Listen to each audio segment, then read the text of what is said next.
Most people just open the camera app and hit record, but if you're serious about clean cinematic footage, the default settings won't cut it. The iPhone in 2025 is insanely capable, but only if you know how to set it up right. In this video, I'll walk you through the best settings for video and content creation, whether you're filming for YouTube, TikTok, or client work.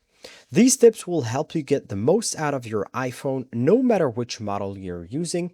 Now, count in that some of these settings will not be available on older iPhones, so keep that in mind. For most creators, 4K at 24 frames per second or 30 frames per second is the sweet spot. It gives you a sharp image without killing your storage. If you're going for cinematic, stick to 24 frames per second. For smoother motion or slow-mo edits, bump up to 60 FPS. Now, high dynamic range, Apple loves Dolby Vision, but unless you're editing on an HDR supported screen or uploading to HDR compatible platforms, it's better to stick with SDR. It's easier to grade and avoids weird color shifts. As for file formats, go with high efficiency video. If you want smaller files, but if you're shooting professional content or editing in post, enable ProRes. Just know it eats storage fast, so make sure you've got enough space. The iPhone's triple lens setup gives you a lot of flexibility, but knowing when to use each is key. Use the main one for the best quality since it has the biggest aperture. The ultra-wide 0.5x is great for vlogging or tight spaces, but not so good for poorly lit environments.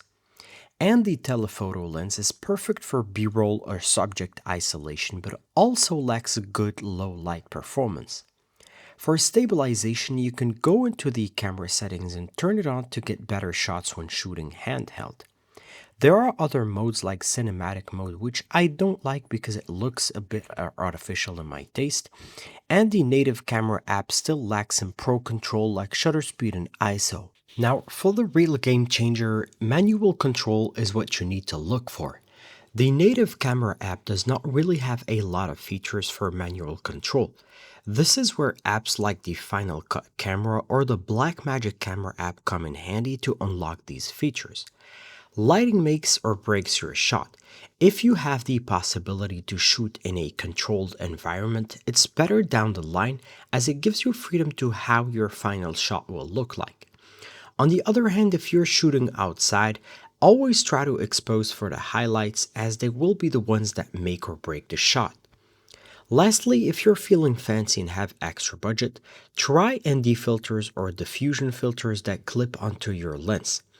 They help you shoot wide open even in bright light and add a pro look instantly as they add more vibrance to your video and avoid harsh light. Now, to get a quick recap, shoot in 4K 24 frames per second or 30 FPS for that cinematic look. Stick to SDR unless you need HDR. Use the main lens whenever possible. Lock your focus exposure and pay attention to lighting. Use ProRes only when needed because it eats storage really fast. Your iPhone is seriously powerful. With the right settings and just a bit of intention, you can make content that looks like it was shot on a full camera rig. If this helped, drop a like and follow for more tips like these in my coming videos. Let me know what settings or apps you use for mobile filmmaking, and I'll see you guys in the next video.